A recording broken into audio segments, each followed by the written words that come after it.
Today I'm talking with Sam Combs, who is recognized as one of the top 50 black business leaders in the U.S.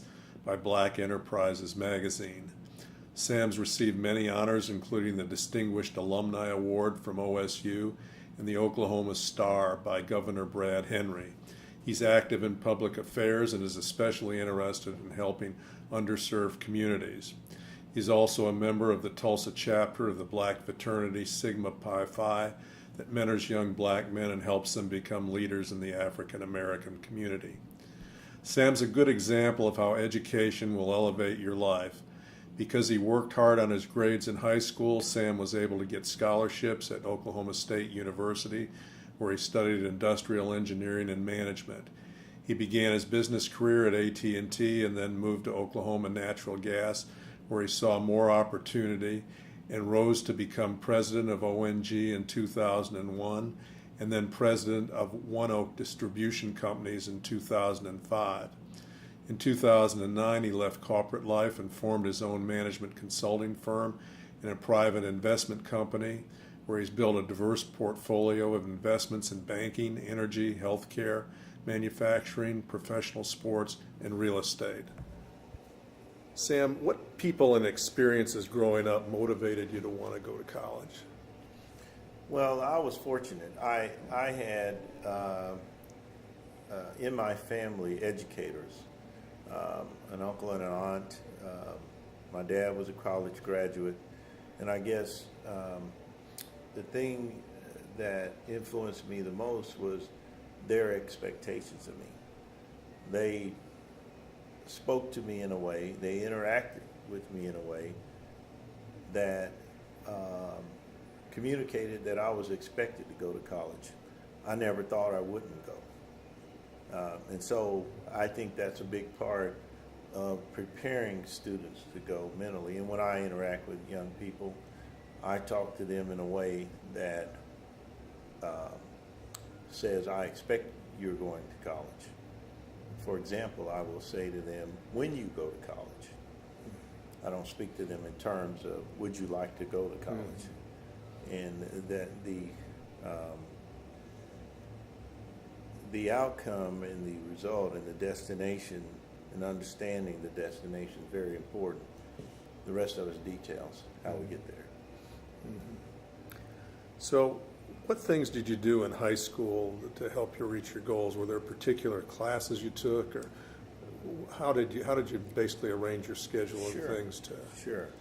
I was a good student. I was a very good student, and not because I was the most committed student. If I had it to do over again, I would have been. I'd like to say I would have been a more committed student. Be more diligent about homework and those things.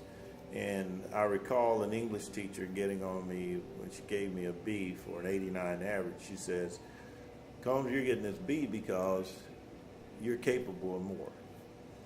And it angered me at the time and disappointed me, and I tried to make my case to her, Miss Brown, and I, of course, I remember her name, and she told me wouldn't do any good. Many years later, I had to admit she was right. But I think the biggest thing is to challenge yourself. Don't take the easiest courses, or don't always take courses that are familiar. Certainly take some things that are interest to you, because if you're interested and you're passionate, the learning is more of a joy. It's easier.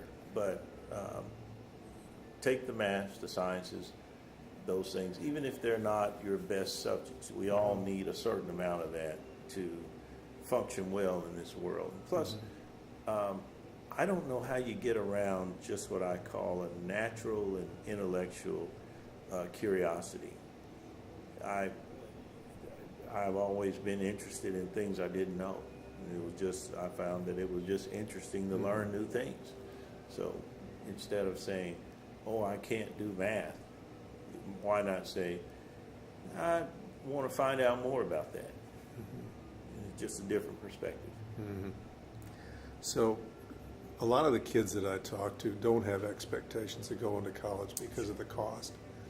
And Oklahoma, we've got some problems in funding the public school systems. We do have things like Oklahoma Promise for kids from low-income families where they can get full tuition, but they've got to meet certain standards. But there's also a lot of different scholarships around. When you went to school, how did you fund your college education? Sure, great question. And back to that point, let me digress for a second and say something about expectations. One is expectations that other people put on you, and it's also expectations you have of yourself. You have to have expectations of yourself. And the people around you, it's family members, friends, your teachers, people that take an interest in you. And I tell that story about my English teacher because she was interested in me. I may have been too immature to appreciate it at the time, but she was pushing me to be my best, to do better. And what I did with respect to education was I knew that my parents couldn't really afford the education for me, but they would have found a way. And that's why I had great parents, and they still are just the best. They were going to find a way if I wanted to go to school. And being what I called a responsible son, and actually just pretty pragmatic, I didn't want to put the hardship on them because I had two younger siblings coming behind me. And so I just set about, I find what's out there and what's available. So I started putting in applications for scholarships. I went through my sources, my counselors at school, talked to my teachers. The person who actually helped me that was most instrumental in me getting my scholarship was my chemistry teacher. There was a gentleman that came to visit from the college at Oklahoma State, and I didn't know it at the time, unbeknownst to me. He was there looking for minority students that would meet the qualifications for their scholarship that they were offering. They'd had funded by some corporations. And I recall my chemistry teacher calling me in his office during class and saying, I want you to meet a gentleman. And when he first called me, you always think, what did I do wrong? What's going on? And this was a seminal moment, very important in my life, and actually life-changing for all of the things that my parents had done, and they were great at instilling confidence in me. So I didn't have a lack of confidence, and I was a good student from just a raw standpoint. He told me they said they had a full ride opportunity in engineering. And they gave me kind of a pitch about it and said, this would be good. You give us, engineering's a difficult curriculum, but if you'll put in 4 years of hard work in schooling, you'll get rewarded with a wonderful 40-year career and well-paying job. The only issue was I didn't know what an engineer was. As I sit there, and I like to tell this because I'm not embarrassed by it or not. I think it's funny because it speaks to what happens with a lot of students. They're embarrassed or ashamed about things that they don't know, and it becomes a barrier for them getting to where they want to go. You can't allow that to happen. What you just said is something that's real important, and that's one of the things we work on. We try to give our students exposure to a big variety of careers. And like you said, a lot of people aren't really sure what an engineer or architect does. There's a lot of things now in new style manufacturing involved in robotics and a lot of the artificial intelligence. And there's a lot of careers in medical sciences now that you've never heard of or seen before. So we try to expose them to that, so they've got a variety of choice. But that's real interesting, because That's awesome. I figured you probably had mechanical ability or something. No. That's why you got into engineering. But it was basically because somebody offered it to you. Someone offered, but this was the key thing. As I sit there, I thought an engineer, and I told them that the only engineer that I knew about was a train engineer. Mm-hmm.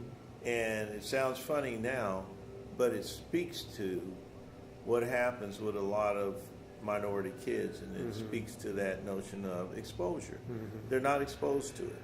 Now, when I actually got in college, a lot of the kids that I was in classes with that were Caucasian kids, their dad was an engineer or had an engineering firm, or they grew up on a farm working on mechanical tractors and things. So they, guess what? They went into mechanical engineering. So people make career choices based upon what they know.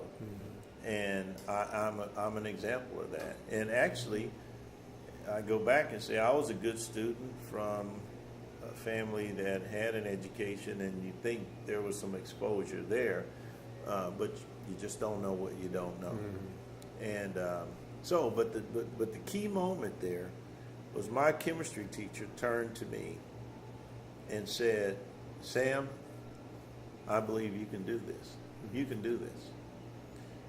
And that's the moment when I decided, well, if Mr. Nichols, he was also a coach, Coach Nichols, he thinks I can do it, then I probably could do it. And that gentleman's been immortalized in my life. I recently got an award, and he was there, and I actually recognized him from the stage for his impact, the power of someone believing in you, beyond your family. Remember, your mom and dad, they always support you.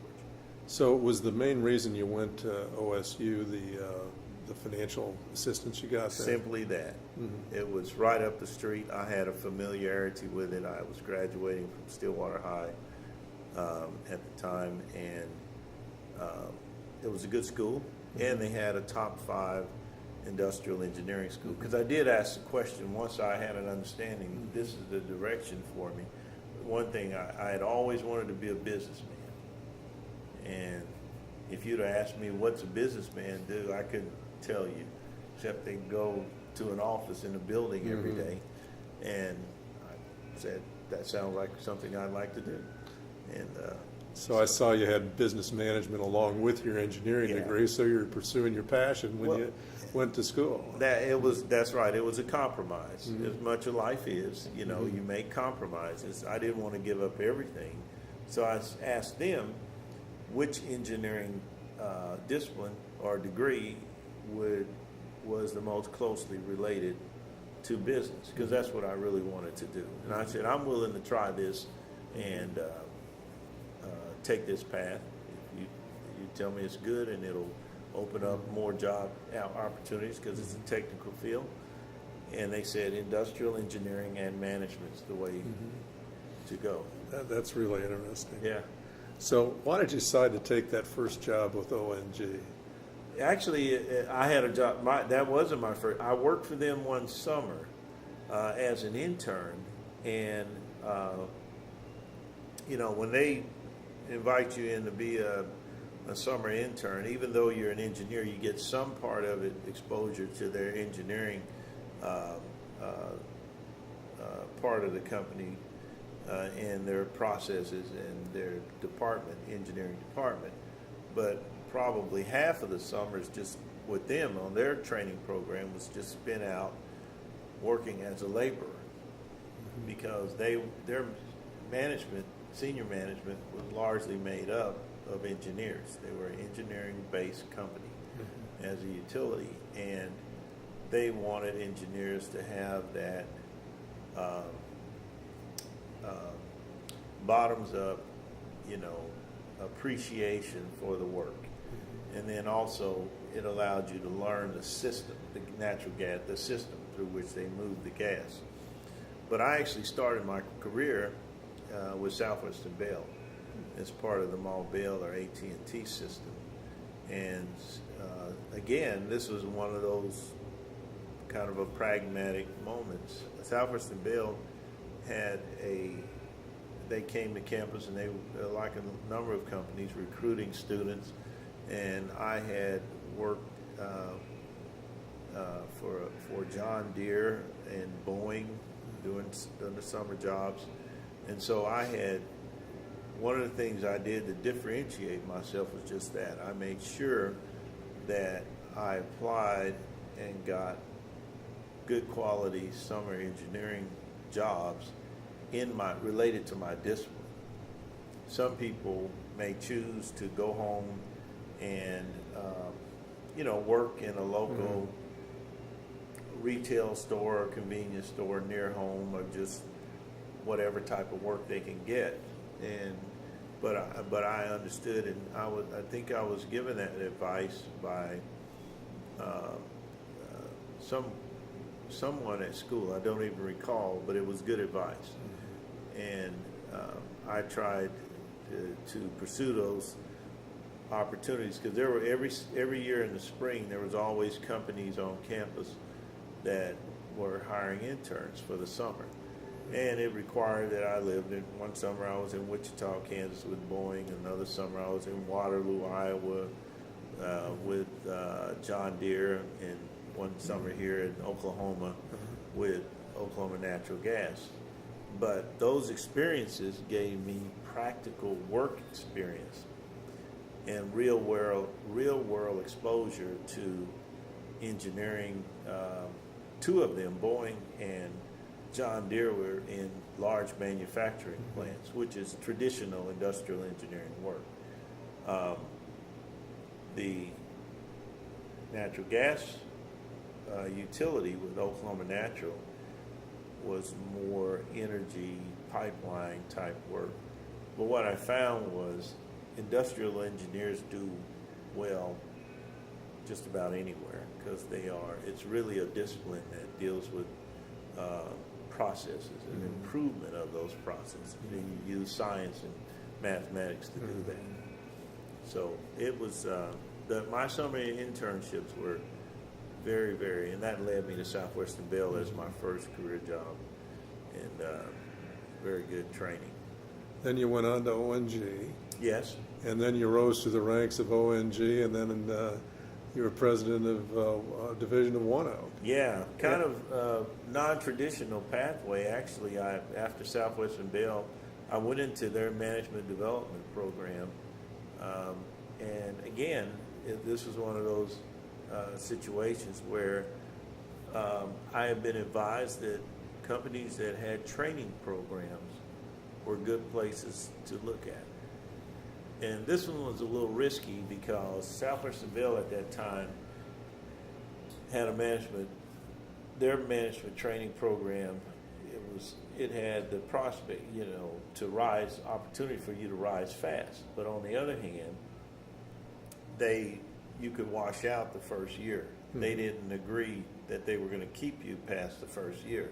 So it was somewhat high risk, high reward.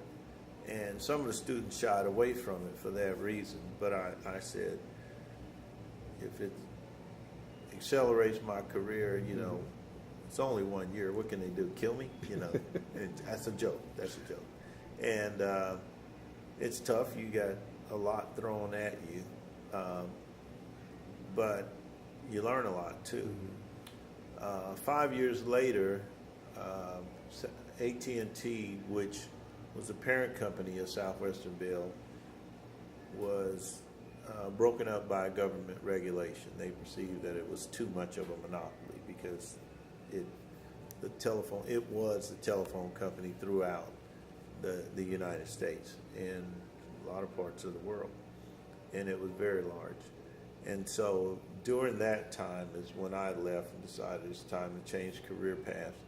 And I remembered my experience with Oklahoma Natural Gas. The reality was, when I sent out resumes, I got a number of them that responded. And the guys with Oklahoma Natural called me. And I had worked for this guy that summer. But he wasn't just an engineer now. He had been promoted.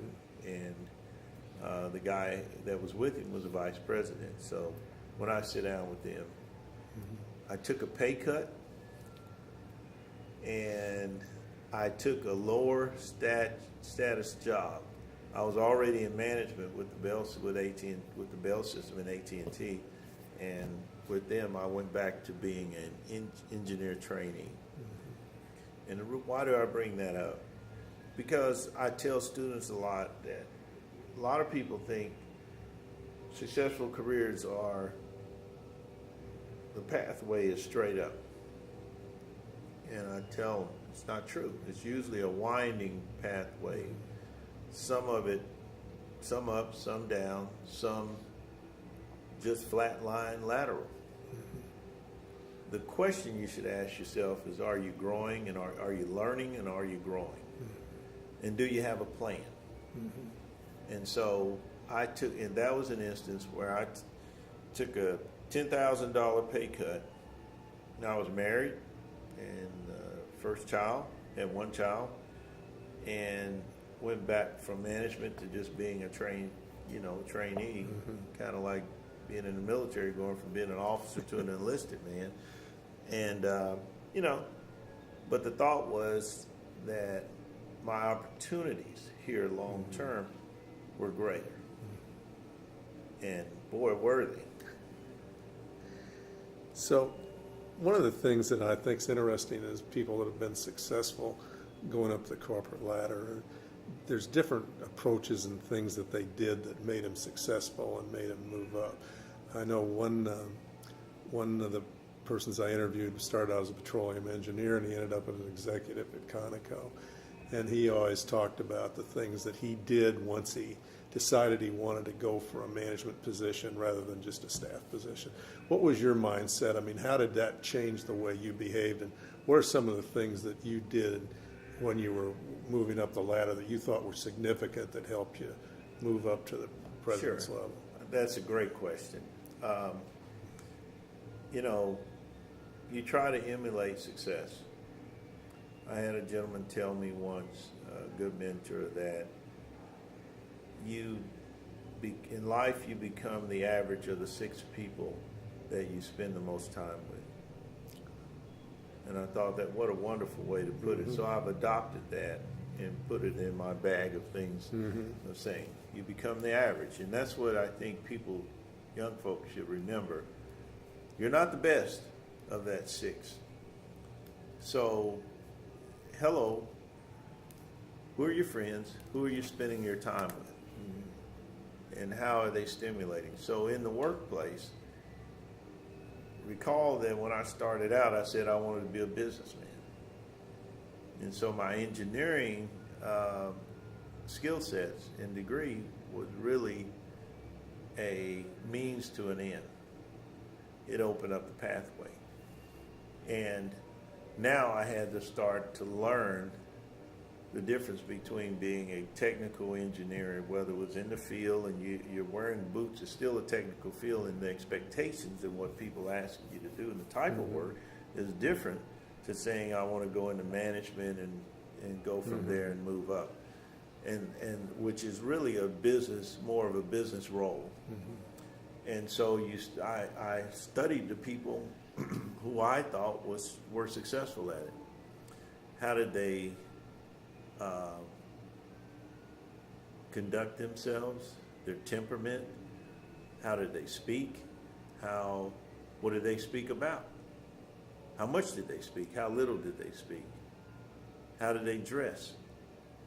When you're in one role, you can't, if you're in a field role where you're expected to be outside, you can, and some days you're outside, some days with boots on, getting muddy as an engineer, and the next day you're inside in meetings. You have to, there's a dress protocol there that you have to respect. One that's practical in the field, I got to wear boots today. And then another that's, I'm in meetings today. And so understanding that all of this put together is developing a level of what I call professionalism. And then how do you go about doing your work? doing your assignments, completing your assignments, timeliness. So all of these attributes are just what's interesting. Over the years, I see people, I grew up playing sports. And it's not unusual for us to think in sports in terms of conditioning and development. And it takes years of this as you progress through Little League, middle school, high school, if you're able to go on to college and pros. And I looked at business that way. And at the highest or the pro level was at the executive ranks. This is where you are, you should be well versed in not only all of the hard skills, but the soft skills of being a professional in your field. And so you learn that by watching other people and taking advantage of training, because the company, usually if you're working for a company, they're going to give you opportunity. And if they didn't, I'd ask for it. Well, you did go on like to University of Michigan, Stanford. I think you went to the Harvard management programs and everything. Did that play an important part in your advancement? Yes, it did. And what's interesting about that, it helps in your training and development, because you're learning, you're getting exposed, and there's that word, and it's I think the secret sauce for a lot of us is exposure. And that goes back to, what are you curious about? And if you're curious about things, then you seek opportunities to learn, which allows you to be exposed to things. And I've had so many aha moments in my life all along the way that I was like, well, I wonder about this. And then I'm exposed to it. And then I know. Doesn't mean I'm always good at it, because I'm not. But I know. And it's a pathway of exploration to find out, what am I good at? And what are my limits? And so exposure is what I call the secret sauce. But those opportunities at those elite schools with the best professors in the world, you know what I learned most of all? They taught me great skills, don't get it wrong. I did learn some skills that improved my management as I was developing skills, and then the higher level, even my executive skills. But mostly I gained confidence by doing. And isn't that the way it always is? Success breeds success. Success breeds, go see, do. Go see, do. You learn by doing. And also what I learned, and credit to Oklahoma State University, is my state schools education. And I sit in classes in those places with people from all over the world, because they always brought in diverse classes from corporations around the world, some of the top business people, and worked with case studies where people tried to solve some of the toughest business issues. And my Oklahoma primary, secondary, and Oklahoma State University education never failed me. That's a great statement. Yeah, I give credit to Harvard and University of Michigan and Columbia, Stanford. I've been to all of them, but hey, we're okay here. We did all right. So you left corporate life in 2009 and you started your own consulting and investment companies. For a lot of people, it's a big move when they go from corporate life and you got a lot of staff and all of a sudden you're an entrepreneur running your own businesses. Could you tell us a little bit about what that experience was for you? It's huge. It's huge. I had done well in my corporate career, so I had some resources or money saved up, and so honestly, I part of this is a challenge. One is to keep me busy, because now I'm in the second half of life in my career. And I wasn't ready to go to the proverbial rocking chair. And so I'm like, I want to test myself in a world where there's a little bit less structure, because even the corporate game, the rules are, it's largely defined, and what you're doing is you're working for someone else, and the product or the production that comes from your abilities and your smarts is benefits the corporation. And like you said, you have your staff and a lot of, I didn't do it alone. I had a lot of quality people around me working very hard. So this was a new game, if you will. It's kind of the frontier, this notion of entrepreneurship. And I said at my age and this stage, I'm not sure that I want to build out a full company. So I took the path of I'll invest in other people, in their companies and startup, which is tough because now you're putting your hard-earned capital to work with someone else. And the consulting piece of it, my company goes two ways. One is the private investors. The other one is the consulting. Well, why the consulting? Well, because a lot of times I get to stay, if you will, I said that allows me to stay in the game. And I do work for mid-sized and large companies, but oftentimes now I'm kind of considered a dean of my field. I get to coach other executives. Well, what do you do when you teach? You learn.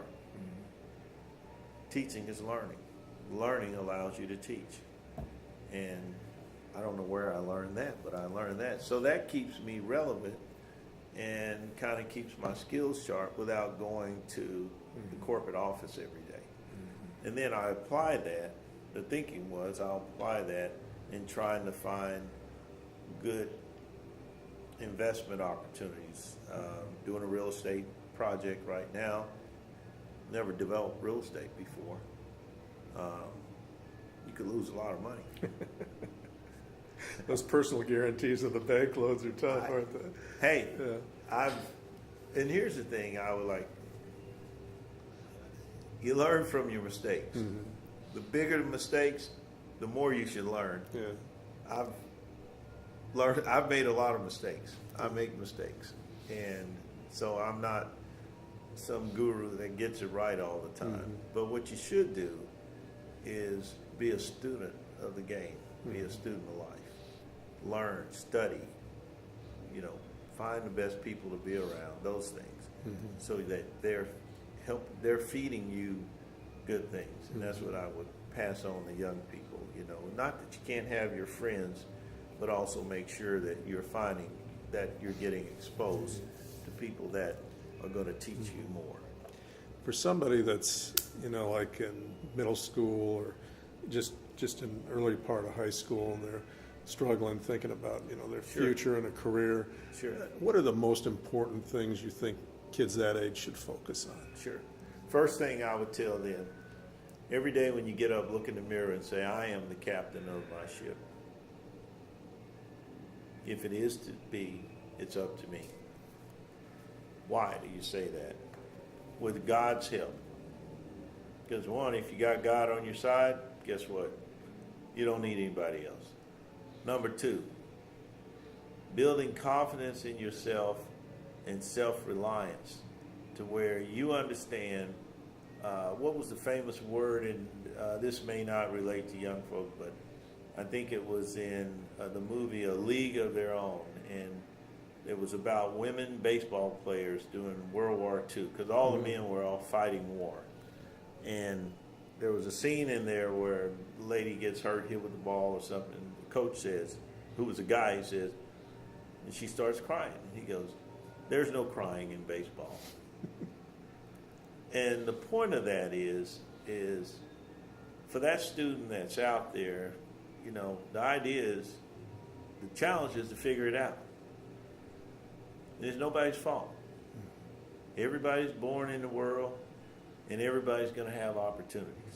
Some people have it easier But I can tell you, and I think everyone that's ever done anything significant will tell you, it wasn't all the benefits that made me successful.